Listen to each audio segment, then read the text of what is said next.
Nagigilty ba kayo sa inyong mga kinakain? Do you want to stay fit pero di mapigilan ng habit?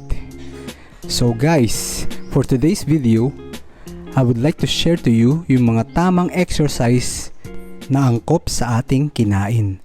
So, simulan na natin. Lechong kawali. Para sa lechong kawali, isipin ng iyong katawan ay parang kawali. Gawin ang Nita Crunches at isunod agad ang Russian Twist. Make sure na tinatap nyo ang sides ng floor. Pagkatapos, isunod ang Flutter Kicks.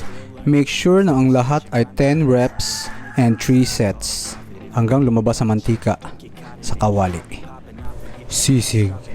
Para sa sisig, kailangan natin gawin ang 20 reps ng push-ups. Pagkatapos ng 20 reps ng push-ups, kailangan din natin ng 20 reps ng squats. Gagawin natin ito ng 3 to 5 sets. So good luck.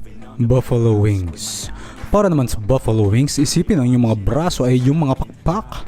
Gawin natin ang chin-ups and then pull-ups. Gawin ito ng 10 reps and 2 sets until failure, no? Hanggat kaya nyo lumipad. Let's go. Bok choy. Para naman sa bok choy, gawin natin ang jumping jacks. Any direction will do. Gawin ito ng 60 seconds or 1 minute per set. Pwede rin naman natin gawin ang isang aerobic exercises, no? Gawin natin tong 5-minute session and siguradong tanggal ang bok choy.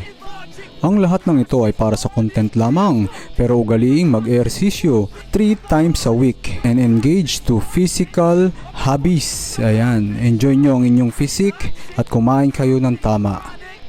At kung wala naman kayong time para mag-prepare at mamili ng mga pagkain masustansya, pwede nyo subukan itong Sante Barley Powder, ay total complete food na pupuno sa nutrisyon na kailangan ng ating katawan.